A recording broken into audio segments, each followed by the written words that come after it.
Talk, talk, talk, talk, talk, talk, talk, talk, talk, talk, talk, talk, talk, talk. Art of the Zodiac presents Talk, Talk, Talk, Talk, Talk, Talk.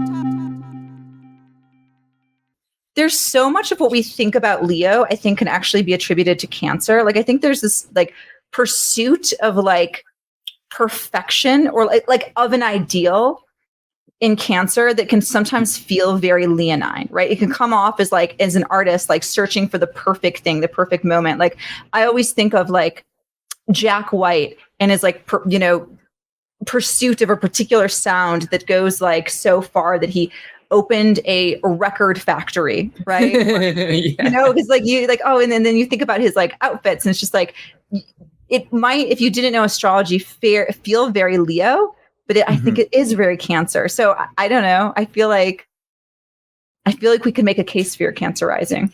Yeah, for a long time, because I'm so close, and I know there's not really like a cusp vibe with rising signs, but for the longest time when I wasn't sure, I was like, oh, it was sometime in the morning, and we did a few versions of my chart.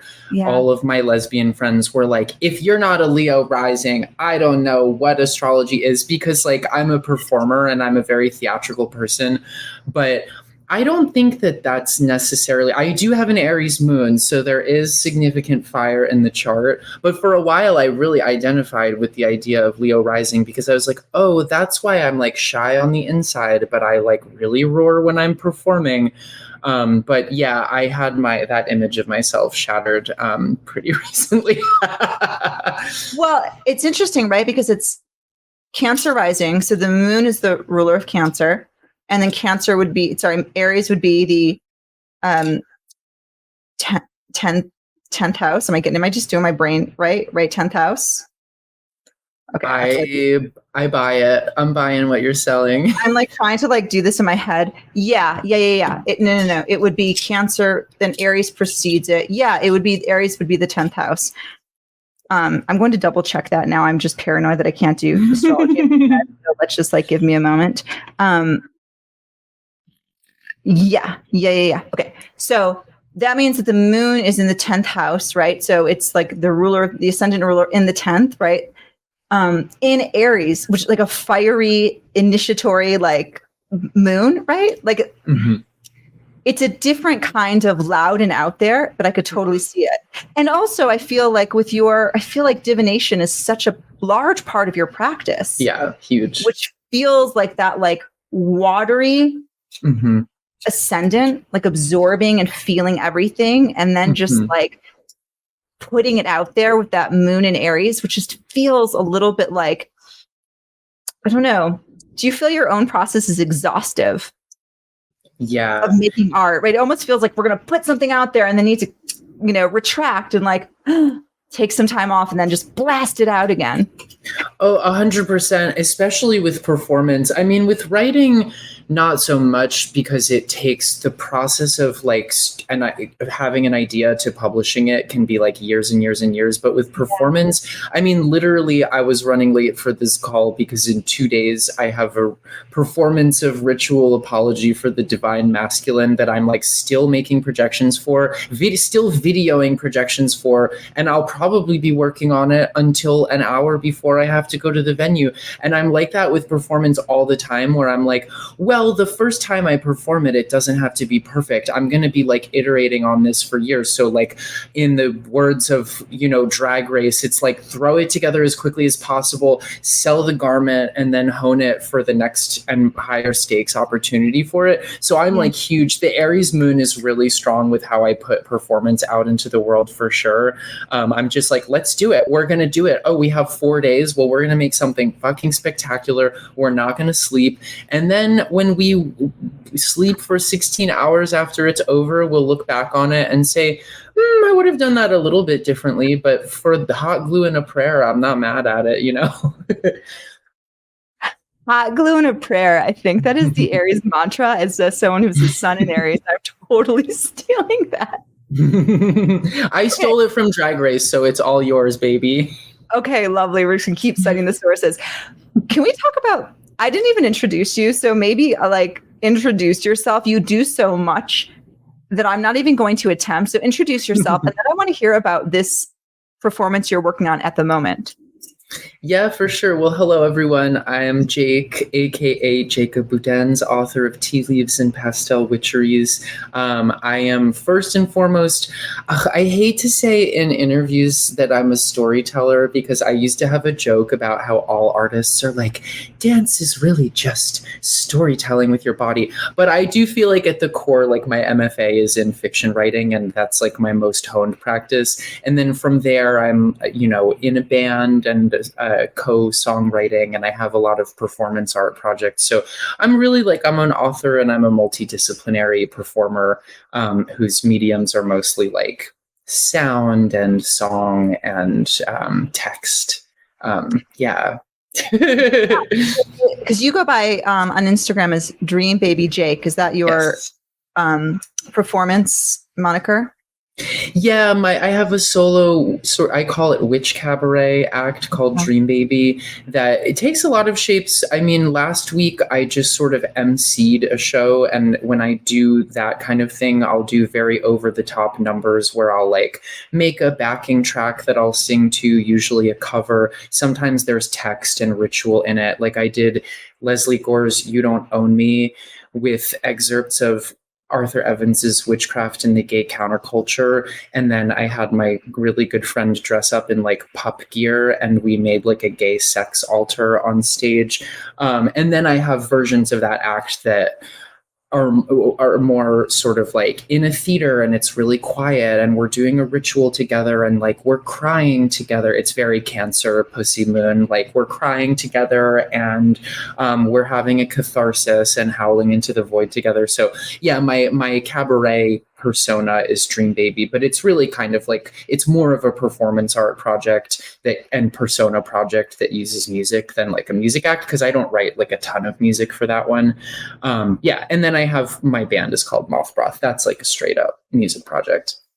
Holy wow. Do you cry a lot during performances? Is this cathartic crying a theme? Well, yeah, when I used to do a lot more theater, when there was a more thriving avant-garde theater scene in Baltimore, I just was really frequently cast as these extremely vulnerable characters. I was frequently cast as characters that are brutalized or have psychotic breaks or whatever. And as I hope you can tell from the way I speak, in my normal life, I'm a pretty measured person. But I do have that Aries moon inside of me, and I have Cancer in 3 places in my chart. So I do cry a lot in performance, but I also cry a lot when I'm not performing, and not in a bad way. I love crying. I love just letting it out. And when you do that in front of people, and it's sincere, I'm not fake crying. And when you allow that to happen in front of people, you give them permission to express their emotions in public. And yeah, I resonate a lot with Marjorie Kemp, the Christian mystic, who did a lot of performative crying. Oh, I love to compare charts. And also, I just keep driving home this you as a Cancer rising makes so much sense. Okay, love it. I'll own it. Please. So I don't know how I followed you on Instagram. I think we have some sort of mutual friend, and I constantly see your performances, right? You're just sort of posting things you're so prolific, and it's always fascinating. And then I saw one day that you had a book out, and I was like, wow, books take a long time. Okay. And I think I got so excited about the topic of the book, a collection of short stories called Tea Leaves. I reached out to you immediately for interview, and then I ordered the book, and I was out of town, and I came home, and this is totally me. I forgot, I ordered the book, and I disassociated your actual name from your Instagram name. So this really gorgeous book arrived, and I got really excited, and I totally forgot where it came from for a half hour. I was like, wow, where I have good taste. Where did this book come from? Did someone send me a gift? No clue. And then I was like, Jacob's book. This is so cool. And even before getting into the book itself, because I do want to touch on your current performance piece, bookmarking that I said that. My first thought was fuck, how did he have time to write a book? And I had to know, are you one of those people that's just I have 1,000 projects going, and I'm sort of in a lull, and I guess I'll just put a book out Like what was the process for you? Yeah, so I mean, I certainly do have a lot of pot spoiling at a time. The way that I thought about it earlier today, because I'm like, like last week I did this Leslie Gore thing while I was emceeing a show, and then I read tarot all day, and now I have this like very serious performance that I'm doing, and book events coming up and stuff. So I do like have a chaotic, disparate amount of projects going on at the same time. And I like to think about it like, and I could be wrong scientifically, but I think like a fish never sleeps all the way. It like rests one part of its brain and uses the other part to keep swimming. And I think of that. That's how I am creatively. Like for some time, I'll be like, well, I need a break from this book that I'm working on, so I'm just gonna make a lot of music. Or, man, we just finished our album, I'm really tired of thinking about music, like I'm gonna write some performance or whatever.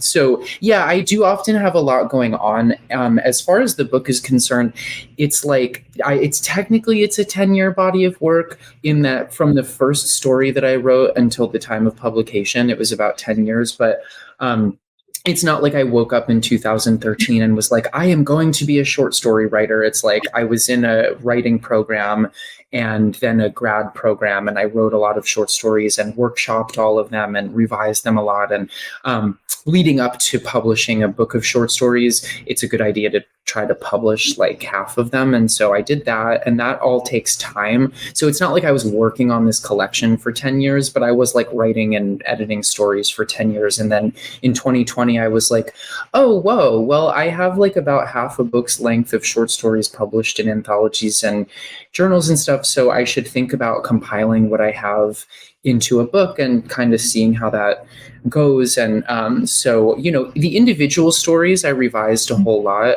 but the manuscript itself, I kind of put it together and tinkered around with it a little bit, and did one read through before I sent it out. And then just the editorial process was like a normal book editing process. Like we moved some stories around, I got like line edits and stuff. So technically it took 10 years, but it's not like I was 10 years working only on writing. It's like I wrote a story here, published a story there, wrote only poetry for a couple of years, didn't publish anything for a couple of years because I was disillusioned with the process of publishing, and then like jumped back into it. So so all over the place. Wow, it's such a fun read. To be honest, I haven't finished all of them because the communication gods stole it. I'll blame it on this weird Mercury, but it didn't get into my suitcase. But the stories that I did read, I love. They're so light and approachable, and it just feels like your magic sneaks into them.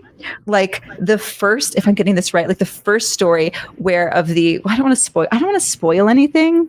So maybe I won't. It's, what is it? The queer people, the fairies that only queer people can see, and it's just like phenomenal. It's like it works on they're the kind of stories that work on so many levels. Like they have you thinking about these sort of larger themes, but they're just like really approachable and like mundane at the same time. And then you have like the food truck story, which maybe I'll let you explain, which is like hilarious. But there's also this sort of deeper connection between magic and land that feels like, if you think about it, you're like, oh, wow, like there's something here. But I also don't feel like you were trying to like shove magic down my throat in a way that feels cringe.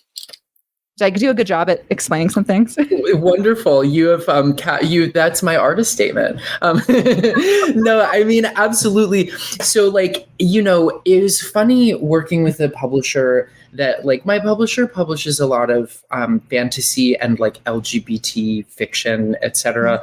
And it was an interesting experiment in the early phases of marketing it around like, it's not really a book for fantasy people. It's sort of the cover reads like it's going to be a fantasy book, but it's really kind of a book about contemporary life with some magic in it. And it's, for me, like, it's funny the amount of book events I've done where after the event people, because there's esoteric people in the audience and they know I'm an esoteric person, that people will refer when they're asking questions about it to some of the stories as essays, like memoir essays. And I'm like, honestly, I mean, most of the stories are completely made up, but in terms of how I experience the world, like I'm not hallucinating tiny glowing fairies, but I do look at things and think like, oh, that's like, it's like a little fairy, or like, it's like a little mermaid, or like, there's like, I see magic in the mundane.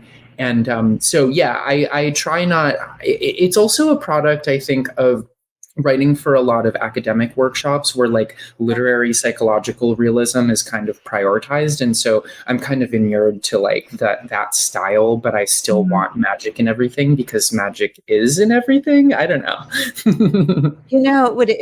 I am no lit expert here, but it did remind me of the collection of short stories from one of my favorite writers, Leonora Carrington, in the sense that like like that true sort of magic realism where you're like, okay, like we're here in the mundane, and then all of a sudden there's like a fairy, and it's like you're like, oh yeah, like this exists in this world like that. Are you a fan of Leonora Carrington? I'm not familiar. I'm a huge magic realism head, but I'm not familiar. I have to write that one down. She's fascinating. She's having something of a resurgence now, but she was a painter and painter and writer who sort of notably dated Max Ernst, right? Like around like World War II times. Had a crazy career. Was like one of the most well-known magic surrealists, Mexican surrealists. Lived in Mexico City. She was like 90 something. But anyway, check out her work. It's fantastic. I absolutely will. I wrote down it. Her tarot deck is so good. Ooh. See, the writer tarot deck situation is something I'm trying to get into. I have a friend here who I'm trying to convince her just to make like a major arcana. She's an amazing painter and cranky artist. Where like those, it's not cranky. Yeah. No, she's not a cranky person, but a cranky, for listeners who are not familiar, is a type of folk art where it's basically like a long piece of paper that's painted on in a box that the artist will like hand crank. So it's kind of like a long painted strip of film, and usually they'll like tell stories and stuff. So I'm trying to get this artist to agree to like maybe collaborate on a poetry book of the major arcanum with me, but we'll see what happens. Oh my God. So if I'm hearing this correctly, is it like almost creating a scroll? Is that what's happening? Yes, totally. Wow. Yeah, it's big in Maryland. Yeah. Okay, this is a good transition. I mean, there's so many things that I want to talk to you about today, but you're in Baltimore. Mm-hmm. Are you from Baltimore? Ish. I moved here in 2010 for college. I, believe it or not, did go to Johns Hopkins University and was pre-law when I was like 17. And then I like fell in love with the avant-garde art scene here in my junior year of college, and plunged straight down the rabbit hole. I was involved with an experimental theater company for a few years where like it was very warehousey. Like we had a year or two tenure in a derelict fried chicken restaurant that we would like make plays in, and similar spaces like that. It was sort of like guerrilla theater-ish. So I fell really in love with that. That scene kind of doesn't exist here anymore, which is kind of sad, but it's still like a really affordable place to be an artist, especially a really experimental artist, even if the scene leans a little less experimental than it used to. Ooh, can we just go back? Because I did not expect that answer. You went to Johns Hopkins for pre-law at 17. Were you like child genius? Did you graduate early? I did graduate early. I would not describe myself as a child genius. Actually, I was like a weird Christian homeschool kid until fourth grade. And then I just like tested into fourth grade instead of third grade, as did my older sibling, actually. But I think that's more, I don't think it's that we're that smart. I think it's that my mom was just a real hard ass. And she got us really into reading when we were really young. And I feel like a lot of testing stuff for kids at that age, it's very like reading based. So I think just my mom was a good teacher, even if the curriculum was like a Becca book, weird conservative Christian shit. Like, so yeah, I don't consider myself a savant or anything, but I was young. I would have been young for a third grader, but I was like really, really young for a fourth grader. Technically I was 16 when I graduated high school. Brag. No. Yeah. Are you right or left-handed? Right-handed. Okay. My mom's left-handed though. My father was left-handed. I'm in the room with a left-handed person. No, I am in the room with a left-handed person who's out of the way. Yeah, but what so did you at fourth grade, you tested into public schools? Or was it Baptist Christian creepazoid school? Okay, so this is going to answer this. So you did grow up Christian. The rest of the growing up was... Oh, yeah. Culty.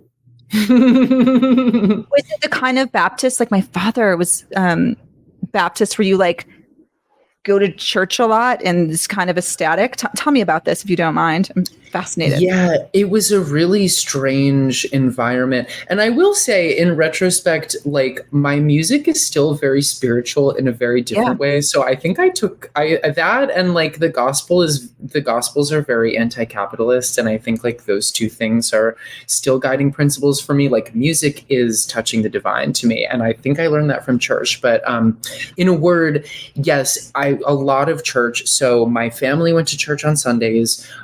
When I was much younger, some of those were very charismatic, like tongue-speaking churches. I don't have very much memory of that. But then in school, we had chapel assembly on Thursdays. My siblings and I in high school went to youth group on Wednesdays. And then Bible class was part of the core curriculum for 8 years. So pretty much every day you're learning about the Bible, and I guess technically 3 times a week I had some form of church. I wasn't really into the Bible study club at school because it was gendered and I don't like being around boys. So I didn't really do Bible study, but I was into it. I mean, I was pretty devout when I was younger. Wow. And so you go to Johns Hopkins. Where did you grow up? Can I get this? Oh, yes. That's the other really weird thing. Miami, Florida. So technically the curriculum was Southern Baptist, but most of my classmates came from extremely wealthy Cuban families. My family was not rich like that growing up. And so I was like around super conservative, like first or second generation Cuban Americans who were like filthy rich and super homophobic and transphobic. Well, the whole curriculum was super homophobic and transphobic.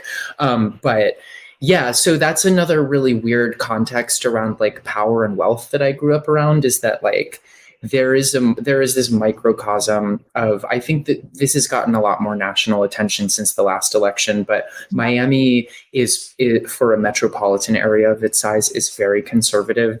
And a lot of that has to do with sort of the first 3 generations of Cubans who immigrated there and fled basically Fidel Castro. And so there's like this really complicated geopolitical thing going on, that I was also like at a Christian school run by white Southern Baptists, where like I was one of maybe 5 or 6 white people in my graduating class, but it was still extremely conservative. Like it was much more diverse than the environments I inhabit now, but like way more conservative. So it's like just kind of crazy.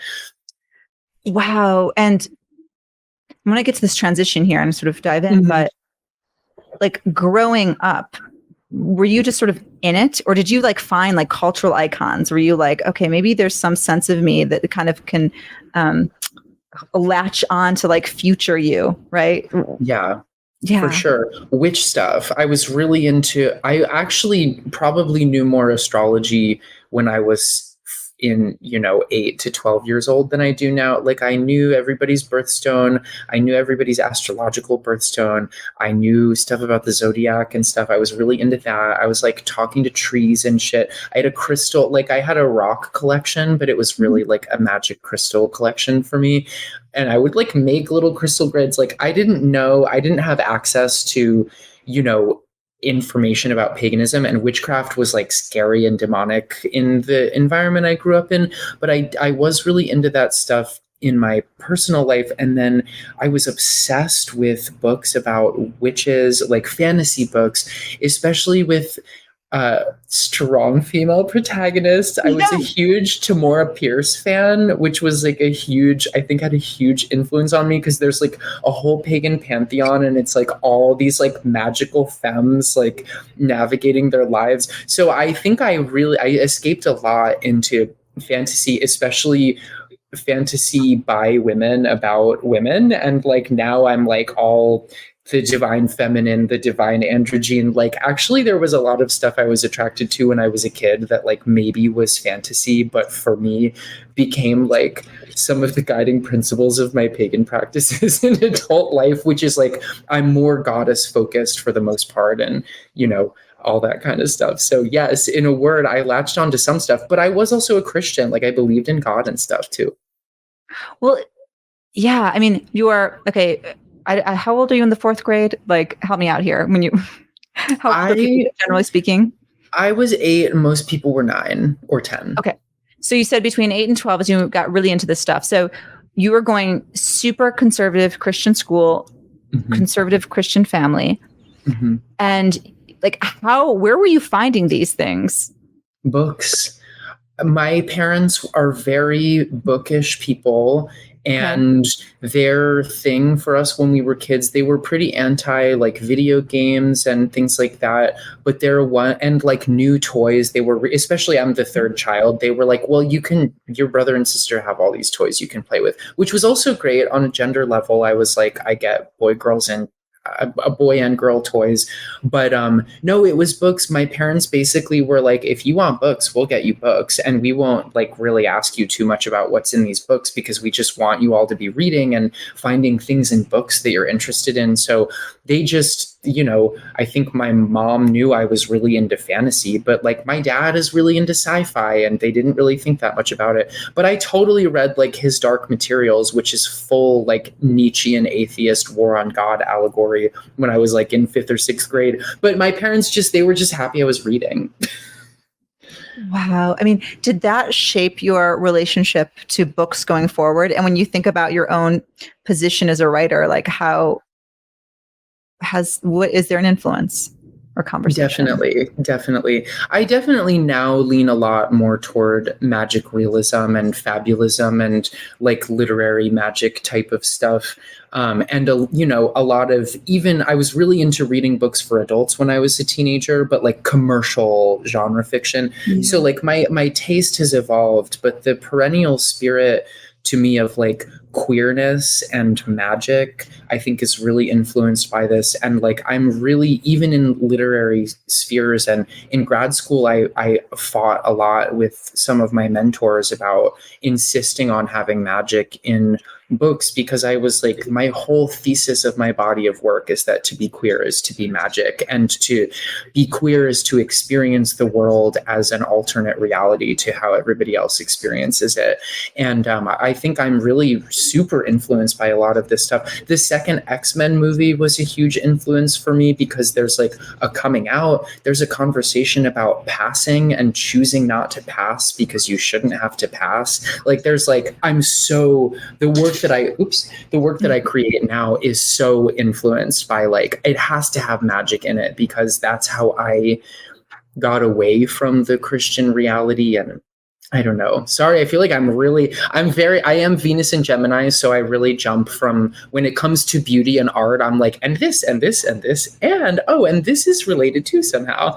My moon in Gemini. I have my moon in Gemini, so this is perfect. And also just like, it's the ADD signature, and I love it. I'm here for it. Yes, this is wonderful. So subject to subject, we'll go to a different subject. We'll sort of staying on track, I suppose.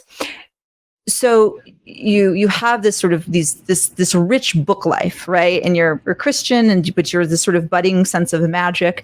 And then you're newly 17, you move away to Baltimore to go to school, to study pre-law. I'm assuming you're away from the church, you're away from your family, right? Like, what was that like? Yeah, I still, for all 4 years, was in a Christian a cappella singing group, which, Okay. and then I was eventually, even when I was like out, I was like the music director, and I credit that is the closest thing I have to formal vocal training, is like singing with this group. But other than that, I mean, and I have a lot of friends. I signed up for substance-free housing, which did not last more than a couple of weeks for me when I was in college. But because of that, a lot of my early like close friends in college were religious in some way, and for the most part, they've all, when I came out, they were all really cool about it. Well, that's a low bar, but they were all. I didn't lose any friends over it. And then I think that I think getting away from the church, it was mostly two things. One, and this is very influenced by The Amber Spyglass by Philip Pullman, where the lesbian former nun is like, yeah, and then I had a romantic experience with a woman, and I realized if God doesn't support this, that's not a God I want to follow, basically. So that was something. Like the first year that I was in college, I kissed boys for the first time, and I was like, I mean, what is wrong with this? Like, there's actually nothing different about this than anything else. And then the other thing I think, and if there are any Christians listening who are in education, I think actually a huge logical flaw in the Christian educational curriculum, and I work in higher ed, so I think about curriculum a lot, is that basically like there's a lot of straw man arguments about what other people believe in and what the world is like. For instance, like evolution, or like what agnostic people believe in, or honestly what people of other religions believe in. And it's very straw man, like these are bad things you shouldn't believe in, and here's everything that's like wrong with what they believe. And then when you go to college, you just interact with people that believe in those religions, and they're like, well, sure, that would be really stupid if that's what we believed, but this is actually what I believe in. And so it was just, I mean, and not that I wasn't crashing into religious conversations being like, you are a heathen or whatever, but it was just like asking people questions about their beliefs and thinking in the back of my head, like, well, when I was in world religions class in my junior year of college, they told me this is what Hinduism was. And so there was just a lot of really rapid unraveling about what the rest of the world is like. And I think that's a huge flaw in the Christian education system, which is that if you leave that environment, you simply find out that they've been lying to you about what a lot of the world is like, and it's like, if it were that way, you would really have a point, but it's not that way. So as soon as you meet people that believe other things, you're like, oh, they just like kind of lied to us about everything. So it dissolved pretty quickly, and not because like anyone, they also make you believe that you're going to go to college and everyone's going to like shame you for being Christian and try to force you to believe in evolution and try to like tempt you with drugs and alcohol. And it's like, none of that stuff happened either. Everyone was really, at least at Hopkins, everyone was really cool about letting people be what they were. So for the most part, so it just unraveled. Like that kind of conditioning really unravels when you leave. And you said, okay, you were pre-law and then you moved to writing. Like, what was that like? Were you always a writer? And then when did the art come in? Yeah, I was always really into writing stories, and I was into actually graphic art in high school. I wasn't good at it. I mean, I was good enough at it that I can make nice posters for shows now, but I was always really into writing. And for pre-law advising, they always say like the writing heavy majors are the best things for law school. And I already really wanted to do creative writing classes and stuff like that. And so I just got really deep into it, and I got really deep into theater. And I just was like, a couple years in, I was like, oh, this is actually what I want to do with my life. And I understand as an artist, I'll probably have to have another job because I don't come from that kind of money. But it's not going to be law. You can't be a lawyer and have like other areas of your life at all. You know, like I just was like, okay, well, the shift is like, I want to, whatever like day job I have, I want to sustain what I'm doing artistically.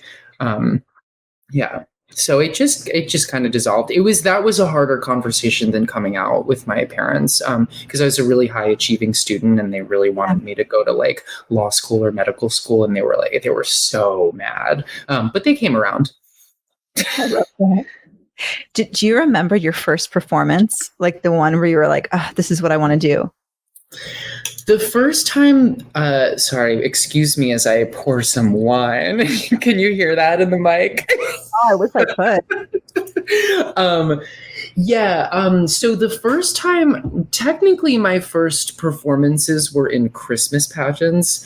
But the first time I performed and I was like, this is what I want to do, was senior year of high school. I was in drama class and I was cast as Algernon in The Importance of Being Earnest. And I was a huge wallflower in high school. I mean, I had a lot stacked against me. I was definitely this femme or more in high school. Like, I was shy. I was real nerdy. And then I did The Importance of Being Earnest. And I think like not everyone in the school saw it or whatever, but it was full every night. And there were all these people there that were like, I never knew you were funny like that, or like, I never knew you were like so animated and all of this kind of stuff. And, it was a kind of and it was a very queer play of all the kind of big first leads. It's like ultimately a pretty queer play and kind of the queerest role in the play. But I wouldn't say that I did that play and then I was like popular by any stretch of the imagination, but it was definitely like I had this like very rich inner life that I wasn't sharing with most people. And I feel like it was the first time I kind of like a lot of people saw it and saw that I have this like, I don't know. So it really kind of, I think I really got bit by that bug. Not because I felt like a star, but because I felt like I had all this stuff to share and I finally had a way I could share it with people without feeling embarrassed. So I don't know. Wow, that's really beautiful. The question that's coming to mind too is thinking about, it seems like there's such an overlap between magical practice and performance. Mm-hmm.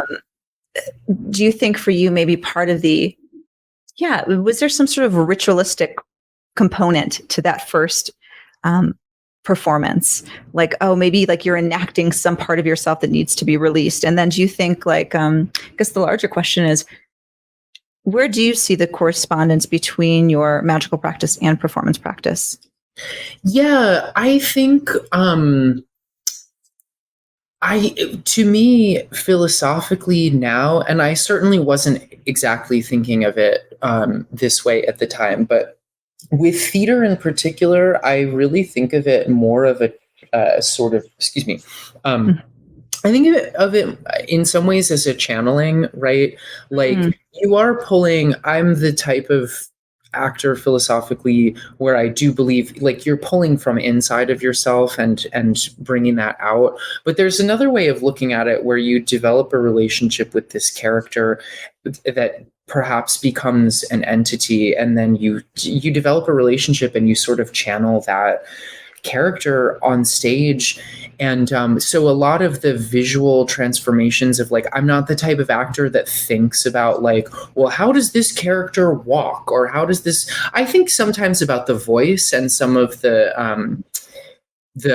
vocal tics of a character, but that's the most I really think about it. And otherwise it's just like kind of, it's developing a relationship with a character on the page, but in a way that really relates to developing a relationship with the deity and like, or an external force and channeling that. So I think that's like one side of it for theater.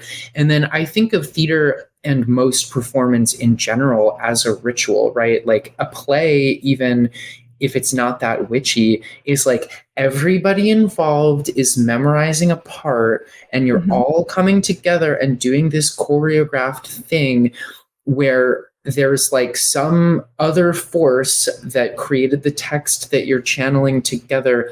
And by putting all of these symbols together and costumes and saying things in a particular order, in a particular way, as well as you can, you are conjuring some kind of effect in the room that has nothing to do with what you're doing individually or what you're thinking about individually. And so to me, like that is witchcraft. And I feel that way about art, especially about performing any kind of art. It's like, it's all, if you get in front of people and you do art, even if you're improvising, you're doing a series of actions that have no intrinsic meaning on their own and hoping to achieve an effect in other people that changes the way that they think or the way that they view the world. And like, what is magic if not that? What is witchcraft if not like, I'm getting in a room, these candles, this wax and this wick and this like smelly stick of incense or Armenian incense paper or whatever, and these rocks from the earth, like they didn't have anything to do with each other, and these images of deities or whatever, they didn't have anything to do with each other, and I'm coming here and I'm lighting them, and I may or may not be writing words down or speaking words or thinking about things, and all of these actions have nothing to do with each other except that when you do them together you have some kind of effect on the world or on your life, and you hope to. And so I think that's exactly the same as making art, right? And so to me, I approach all art as making a spell, particularly when you share it with other people. Which makes me go to a project of yours I'd love to learn more about, Pastel Witch. Oh, whoa. Deep cut. Did you Pastel Witch? Yeah. Oh my God. So I haven't done this in a really long time. I think I let it die when I went to grad school because honestly, the truth is, okay, wait, let me back up. For the people listening, Pastel Witch was a series of performance happenings, quote unquote, from 2014 to 2016, where I occupied a room or a small space where I had pre-recorded poetry and text, and I just had like a bunch of like mostly mundane objects that I put together in kind of a ritual context. Mm-hmm. So this was before I became a vegetarian. I would have like a box of like the nastiest 7-Eleven chicken I could find, and like a witch magazine with like really, really pretty smiling girls on the cover, but like, you know, an esoteric magazine, like an old school esoteric magazine, and like candles and like Skittles and like all this, like some of it was ritual witch stuff and like dried flowers and stuff, and then some of it was like nasty convenience store food, and then for like anywhere from an hour to like 4 hours, I would just inhabit this space as like about 30 minutes of looping text would play, and I would just like do a bunch of different kinds of things related to what the text was. So I had like a ritual. This is actually one of my better published, more successfully published poems, but I had like a ritual presentation of eating disorders, basically, that I would like. It's framed as a ritual to the god / demon Reshef, who's like a god or demon of like plague and destruction, and so which is like what, like, you know, if you're queer, you've probably had some kind of eating disorder or some kind of disordered relationship to food. So I would like, this poem would play and it's framed as a summoning. And while it was happening, I had this altar tray that was also a mirror, and I would put a bunch of stuff on the altar tray and then go above the altar tray and like do a bunch of push-ups and then like eat nasty food and like smear like a jelly on my body. I don't make art that's as chaotic as this anymore. And also there's not as much of a performance art scene in Baltimore anymore, but it was like a durational piece where I would just kind of like be really chaotic with a bunch of ritual objects and kind of like conjure all this stuff. If I did it now, I have much better text to pull from and like much better performance chops. But so Pastel Witch was like, I did it like a few times, and it was always in a different kind of space, and it would change based on the space. And like I was mostly naked the whole time, or like in little tiny underwear. This was also when I was like a nymph like twink in my early 20s. So I would probably dress a little bit differently now that I, you know, have a mature body. But yeah, Pastel Witch, oh my God, that's a deep cut. I didn't think I was going to be talking about that. Every time I don't get a job that I apply to, I'm like, I wonder if they Googled me and found videos of Pastel Witch. I feel like it's the perfect intersection of like magic practice and performance. Like, do you think you were doing these rituals could you sort of feel a change in your, like, how did you feel after those? Was there like a cathartic moment, right? Like, what was the effect on you? I felt exhausted and weird. I did a lot of really chaotic ritual performance at the time that I'm like, I also don't do that anymore because I try to be a lot more controlled about what I do ritually and like at least put a circle around a chalk circle or something before I get that crazy. But no, it depended. I mostly just felt really tired. There was one when I used to do when Dream Baby used to be more chaotic, I used to do a ritual conjuring of Hermesa, which is like a demon of lust from a Kabbalist erotic fable, and Isaac Bashevis Singer, just to cite my sources. And I did that at shows a few times where there's like a Yiddish incantation, and I would have people in the audience do it together, and I had like a bowl of wine and all this like nasty stuff that I would like, and then I would do a song and clang on the piano or whatever. But I would like have the audience like conjure the demon of lust with me, and I did that like 3 or 4 times, and multiple not very superstitious people approached me after that performance each time I did it and told me either that they had nightmares or that they had a really bad fight with their partner or that something other like weird happened as a result of saying this incantation. And these are like not witchy people. These are people that are like, I'm going to go see my friend play and like, sure, I will repeat after you because I don't believe in this stuff. And they would be like, I will never do that again because they were like, if you're going to do that again at a show, please tell me. And like, I won't go because my boyfriend and I got in a huge fight the next day. And I was like, oh my God, what have I done? So I'm a little more careful now. Wow. Trial and error. I know. I'm so excited. I'm going to get to this upcoming, we're going to come to the present moment. But before that, you mentioned wanting to talk about Jupiter and Gemini, right? And so the last time Jupiter ingressed into Gemini was 2012. Mm-hmm. And you were like, okay, this was like such a, would you say, creatively inspired time for you? Huge. So I'm so glad you brought up Jupiter Gemini because it's the big astrology thing I've been thinking of. I mean, I don't know what else was going on in the sky at the time, but Saturn and Scorpio. What was it? Saturn and Scorpio. Oh, it was Saturn and Libra, and then during Jupiter's stay in Gemini, Saturn went into Scorpio, which I just think is an interesting like mood shift for that period. How would you describe that mood shift?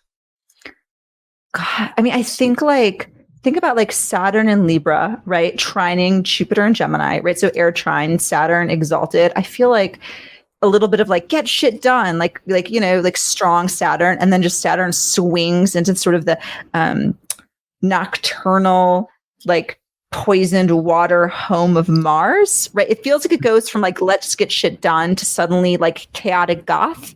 Mm-hmm. I'm riffing here. Those are my thoughts. Wow, chaotic goth is my gender identity for sure. No, it's interesting you say that because I do think this time-ish last year, Saturn moved from Aquarius into Pisces, so also like an air to water shift in Saturn, right? So that's intriguing. Also, Saturn Aquarius was my Saturn return, so that's also something I've been through recently. But also, yeah, so for me, Jupiter moving into Gemini, let's see.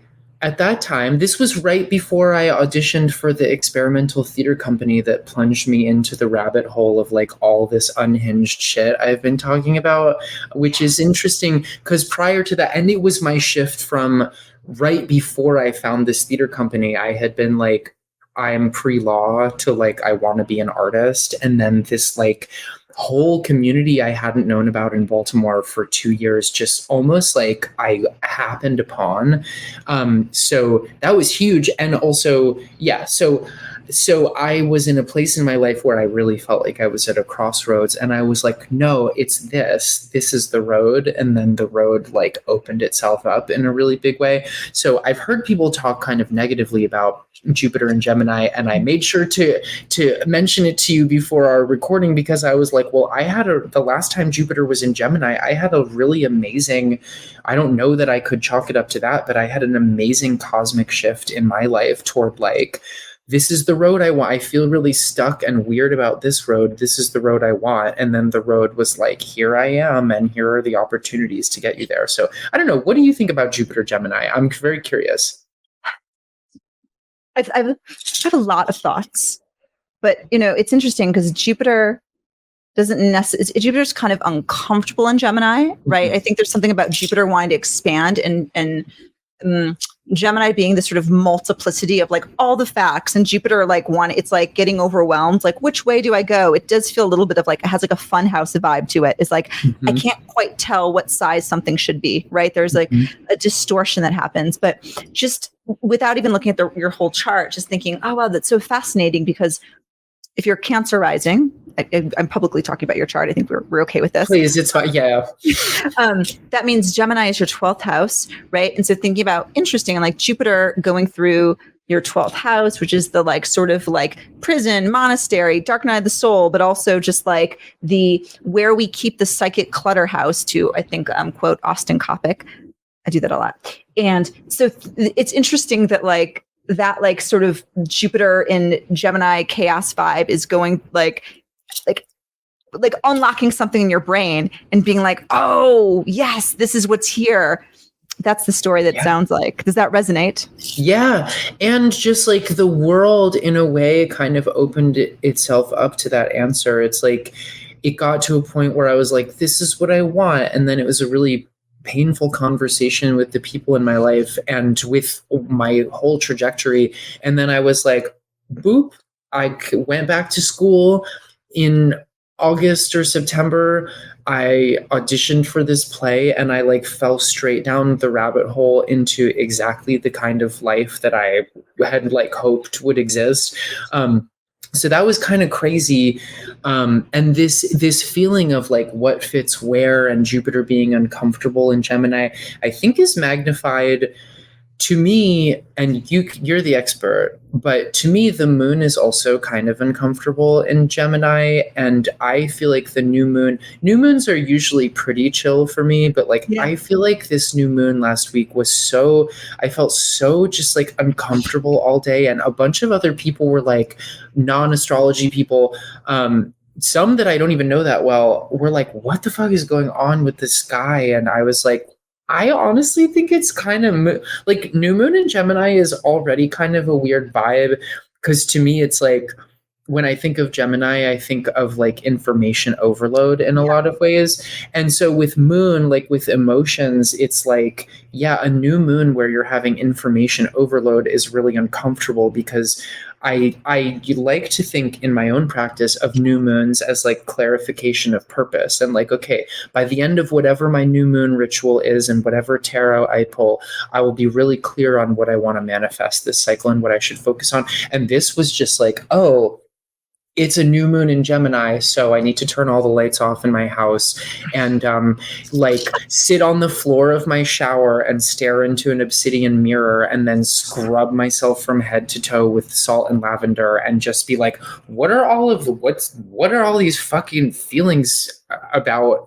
And they're all conflicting with each other and disparate. And so I'm interested to know what you think about this new moon in Gemini, because to me, moon in a significant moon moment with Gemini to me is like, it's like the most overwhelming moon for me, because I'm like, my emotional, like air wants to intellectualize things. Moon cannot intellectualize anything.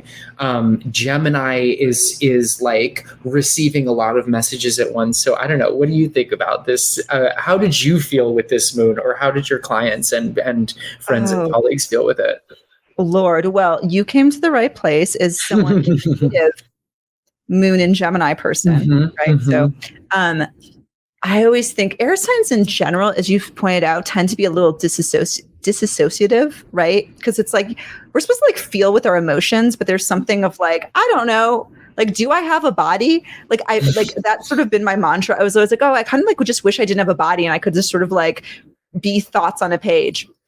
Like just, and already I feel like I'm living with the overwhelm, like moon. Like I was joking yesterday with somebody, I'm speaking from personal experience of just a native moon in Gemini. Like I'll fall asleep with like 10 books, a Kindle, a laptop, like literally, like I'm just like all the time, like all the things at once. So just thinking about that. But then this particular new moon you're speaking of was like, okay, so it's the new moon in Gemini. So we have the sun and the moon.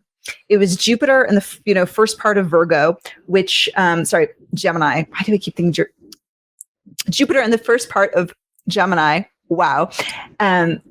Which is what Thothdeck's Lord of Interference, which I feel like describes a lot here. And then we have Venus, like that Kazemi had just sort of like ended, right? So there's like this Venus that had this cute moment, but then she's like, I'm over it. Like, get me the fuck out of here. Like, let's get into Cancer.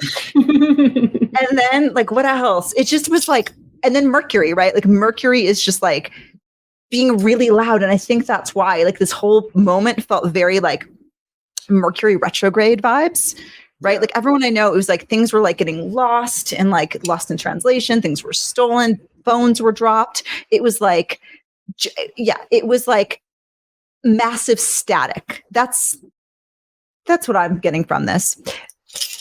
Does that resonate? Yeah, static. Yeah, it was just like, it's like there's so much noise in here. I was sorry, this is not a video. There's so much noise in the head and the heart that you're just like, what? It's like a radio that you're like winding the oh God, what's the word? Dial? The dial. Mm-hmm. Yeah. Of the stations. Oh God, am I showing my younger millennial age with like being like, what's the radio thing where you're like hearing static and then you're like hearing a message but it gets swallowed, and like I haven't cycled through a radio in my car ever. Nor should you. That was a painful process. But my friend Crystal Lynn pointed out that like if you've ever gone on like Spotify, this was their analogy, their millennial analogy, and what is it? I don't even know the name, where it's like you sample songs, so it'll place like the first whatever seconds of a song and it just sort of goes through, and it's like the most irritating thing ever. That feels very Jupiter and Gemini. That was there. Yeah, I mean, I'm hoping like I don't feel the same level of stuck that I did in my life 12 years ago, in terms of like, at that time I was like, this is what I think I want. How the fuck am I going to get from here to there? Like, I don't feel that at all, but I feel stuck in some ways where I'm like, I think I alluded to this earlier, but like, I definitely came of age in a much more, avant-garde art scene than I feel is around me now. And I didn't feel like an outsider artist in my early 20s, but now I'm like, I don't even think I'm that weird. And I feel too weird for the Baltimore scene in some ways. And that's scary because Baltimore was one of the last weird strongholds of like art. And so it's weird because like, I don't feel stuck artistically. I'm actually like making a lot of money from my work in a way that wasn't true before. Not that it's about money, but like I'm sustaining a lot of things in my life from creative work in a way that I couldn't even have envisioned 12 years ago. But at the same time, I feel like I'm kind of in a scene that's like turning into a very, no shade to anyone in Baltimore listening, but shifting in the direction of kind of like vanilla late aughts indie derivative type of a vibe. Like if you shopped at Urban Outfitters before the financial collapse, there's a lot of art that's nostalgic for what you're interested in right now in Baltimore that's doing really well, and that's fine. And like my art is doing well, but I feel when I go to shows and parties and stuff in Baltimore, I feel really weird. Like I'm not uncomfortable, but I feel like the weirdo in a way that I've never really felt here before, where I'm like, I am the most successful I've ever been as an artist. And I also feel weird. I'm like, I'm too weird for Baltimore now in a way, or not, or everywhere, or like, I don't know. I think just like in general, normie art is really thriving. Because we're all nostalgic for a time where we could spend money at Urban Outfitters and not worry about inflation or something. I don't know. But I'm feeling a similar level of like, I have a lot of things that I want, I hope will change in my life. And I don't know how that will happen. And I'm just hoping Jupiter Gemini gets us together. That's I'm so sorry. There are so many weird, amazing avant-garde artists still in Baltimore, but I just feel like the trend in the scene is like not very, not as interesting anymore. And I don't know what to do with that, because are there cities with weirder art scenes where you can live in them without having like an insane amount of wealth? I don't know anymore. You tell me, Vivi. You know what? I don't know. I was in Detroit forever, and I feel like a similar thing. Where it used to be, right? You live in a place like Detroit, and I'm assuming Baltimore, because you could just be a total weirdo and like have like, you know, basically free loft space rent and just do weird shit. And, you know, I feel like I barely worked in my 20s. I just like, you know, had cheap rent and did things. And now it's interesting, like living in LA where it's just like super expensive. But even people like living in Detroit, I think, this is a much larger conversation that I think has to go with like rising rent prices. And I feel like there's a whole people feeling like they can't take risks because they're like, oh no, like I have to have like a sick, you know, I don't know. I see people in their like early 20s that I feel are more like financially responsible than me. Like, I have to be prepared for retirement. I have to make safe choices in my art. I'm like, what's that? So I don't know. I think it is a sort of like cultural change that has to do with like, you know, the financial landscape and all of these things. It would be that is a separate podcast episode is what I think it is. Yeah. I'm hoping Jupiter does something about it, man, because Jupiter's about expansion, right? And expansion in the realm, and Gemini, well, no, I was thinking about Venus too, because Venus is about beauty. But I'm hoping Jupiter in the realm of Gemini expands maybe our ways of thinking and our ways of like processing the challenges around us. Because I mean, rent has a lot to do with it, and also just like space. I know in Baltimore, and I think kind of everywhere over the last 8 years, a lot of like large warehousey spaces have had to shut down for one reason or another. Some of it being like crackdown on code, some of it being like the intent was always to let artists have this for cheap so that eventually a high rise could be here. And that's Baltimore has weathered that transition. You know, it's funny, like, I mean, no shade, my theater company that used to be in this derelict fried chicken restaurant, that chicken restaurant was then turned into an extremely fancy high-tech movie theater. And when that happened and I saw the new space, this was in my early 20s, mid 20s maybe, I was like, oh, that's why they were giving a bunch of white hipsters $1 a month rent in this abandoned building. It wasn't because they care about the arts. It's because they eventually want to turn this into a really nice movie theater, and they need a group of people to get white hipsters comfortable on this block. And so I felt guilty about that, but I'm like, I don't know, I was 19, 20, like, and not in charge of any of this decision. So I was complicit in that as an actor and director, but not like aware that that's what was happening until after. But other spaces have since followed the same trajectory, and the people who used to be in those spaces are like, I can't believe this gross injustice, it's turning into condos and fancy cafes. And I'm like, that is a travesty, but like, girl, you're in your 30s, you didn't see this coming, like you didn't know that that's why they were giving you this space in the first place, was to like for you to help them gentrify it for rich people. Anyway, I don't mean to be shady about it. Like it's that shift has happened a lot in Baltimore, and a lot of avant-garde art really thrived on having cheap space to do crazy shit to and not worry about it. And now it's like, I don't know. I'm lucky. I think for where I live in Baltimore and the size of my apartment, like I am really lucky. I'm really lucky that there was a fire in this building and then they renovated it and they didn't feel like they could charge more for the amount of space. And part of me is like, gosh, do I want to like do something to my space where I can have like an installation performance in here or something while there's still like high ceilings downtown? You know what I mean? Like, but it's just like, there used to be these warehousey spaces that were really cheap and you could do performances in, and now you can't do performances in them anymore. And now they're just shitty and expensive. Like, I'm aware of time, but I will comment on that because I have some thoughts. I think about this a lot, like having lived in like a city like Detroit sounds very, very similar. You're like, okay, like we're here because we can do crazy shit, like rent's basically free, and that's interesting. But then as soon as like everything got really expensive and just like, I don't know, this sort of, and again, I'm missing a lot of nuance here. So just don't attack me, anyone. Speaking from a personal perspective, it's like, I don't know, like at least artistically things got like less exciting. Do you ever just like, I feel like there's a conversation between like, wow, like I'm here, I can do less, but then also like I'm curious to know if like Baltimore, if there's still like an audience for the stuff that you do, right? Like that's the beauty of like bigger cities is like, there's still like a captive audience for things, but like, do you ever find like your audience is also changing?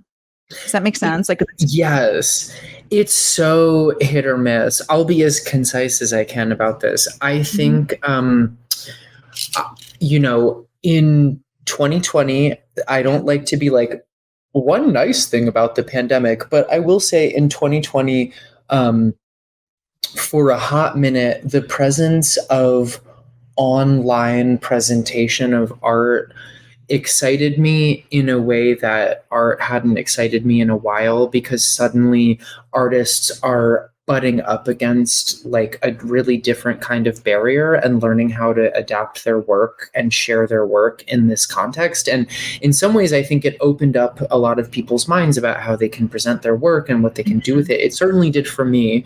And then I think when vaccines came out, I think there was a huge boom in Baltimore of people so hungry for live art, like hungry for whatever it was.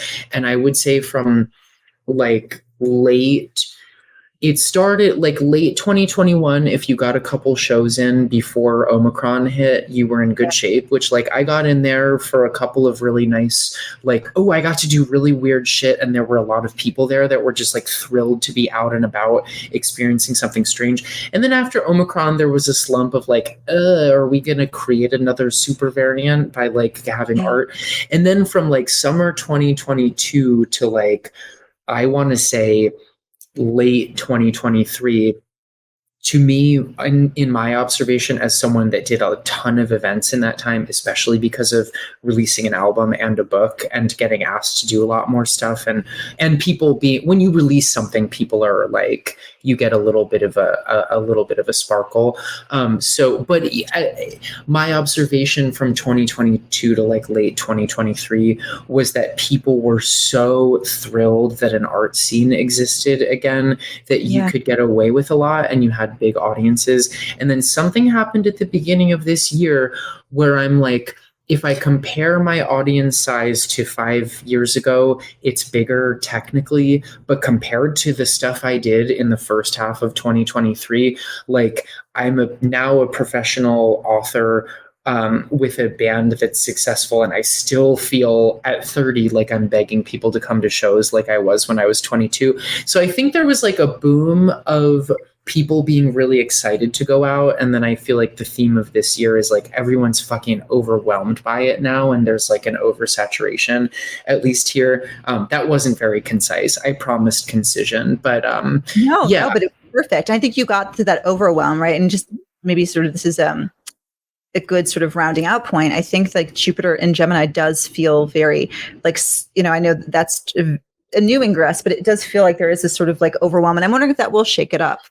To sort of end with your chart here, which is fascinating, right? So Cancer rising, which means that when Saturn was in Scorpio, right? So during that last Jupiter and Gemini, Saturn went from Libra to Scorpio.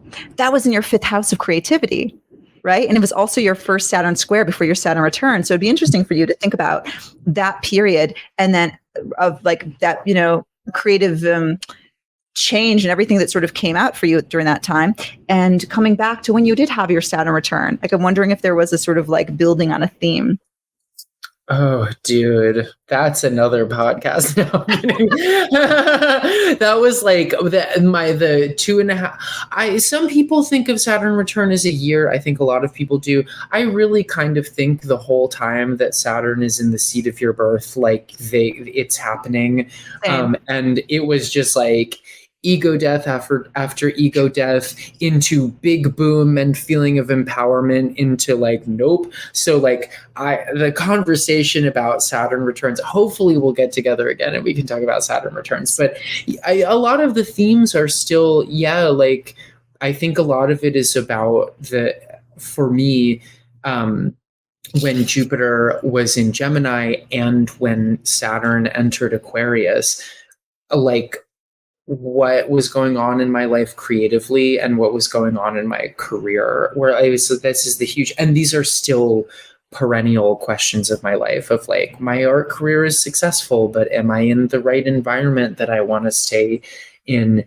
And like, technically in my art and my job, I'm making more money than I've ever made. Not that money is the thing, but like I'm in a higher position than I've ever been in, but also like there's so much about my natural environment that I'm so dissatisfied with, and where I feel like, when you feel that fish out of water sense of like, am I really the only one seeing this? Like, can we not all just look at this and be like, this is so fucked up and we're all co-creating this fucked up situation somehow? So like those tensions are still like the perennial thing that I'm thinking about with, I don't know, that I'm hoping Jupiter is going to shake up a little bit. I don't know. What about you? What were you doing last time Jupiter was in Aquarius or in Gemini?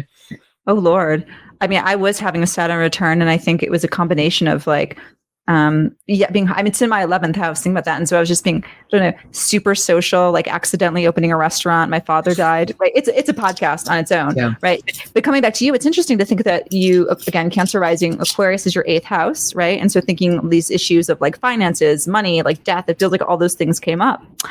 And interesting to think now that Saturn and Pisces in your 9th house. And it's a little bit like, I love you keep talking about fish, but I think Saturn in the 9th is like, okay, but like, what do I believe in? Like, what is my relationship to God, spirit, all of it? Like, what is my higher ethos? And so it feels like maybe that's where you are in the story, right? And that is just as important as that Jupiter going through your 12th house again. So personally, I'm excited to see what happens after Saturn moves into Aries and like where you are. Whoa. Well, fire my therapist. You just got me together. No, I'm kidding. Now hiring, book me for a consultation, but yeah. 100%. Love it. Okay. I'm officially wrapping this up because I could literally talk to you forever. Tell me, I've waited this whole time. Tell me about the performance you're doing this week. Yeah, this is an exciting announcement too. I think this is the first time I've announced this on the air. So the performance that I will do in 2 days or a week ago, depending on when this comes out, is called Apology for the Divine Masculine. I'm doing it at Maryland Art Place, and it's the first of 3 iterations this year, the third of which will be at the Walters Art Museum, which for someone like me is a huge deal, to get to do my work in like a real art museum. But yeah, the piece I'm working on for Thursday is basically ritual text and song about the rejection of archetypal masculinity and also the relationship between masculine violence, imperialism, and climate change. So we've been talking a lot about magic, but like climate catastrophe and climate change is like a huge concern of my body of work. So it's basically going to be a 5-part text. Some of it I'll speak out loud, some of it's pre-recorded, and then some of the text is interspersed with me singing, specifically a Bjork cover and a Lump cover over like text about like climate catastrophe, or in the case of one of these pieces, the Cascadia subduction zone. So not to read your region of the world, but yeah, so it's like a performance art piece about the relationship between masculinity and like capitalist extraction of the earth and like the gendering of the earth, and the queer sort of rejection of gender. So that's a big thing I'm working on that you can see in person. And then the big releases that anyone anywhere can access are my band is working on finishing our second album, and also we are releasing on all the streaming services our single Willa, which will be accompanied by a music video and a remix by Shushu, which is pretty huge for us. We played with them last year and they approached us about remixing our music. So that's the big release on July 5th. The music video and the Shushu remix will come out. And then on June 13th, sometime in September and sometime in November, I will be doing Apology for the Divine Masculine at various gallery and museum and theater type of contexts. Okay, all of this is amazing. And finally, the name of the band is Moth Broth. I'm so sorry. No, that's great. So we can keep an eye out. And this is rounding it out. Where can people keep up with all these announcements? How do they find you?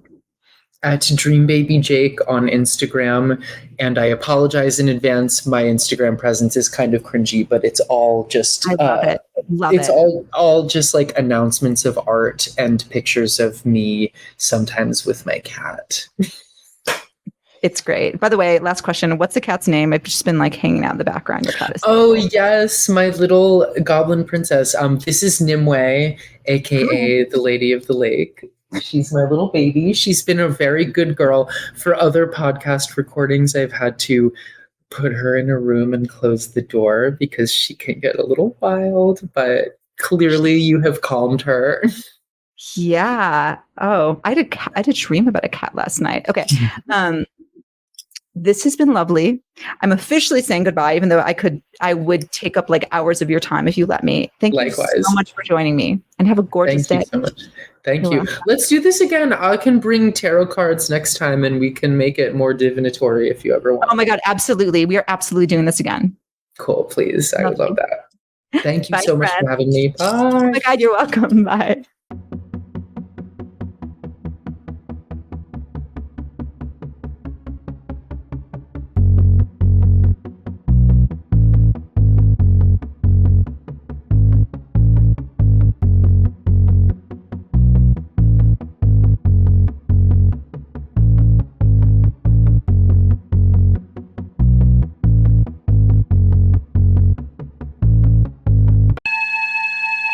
There are no parents, no other adults, no one to interfere with the fun.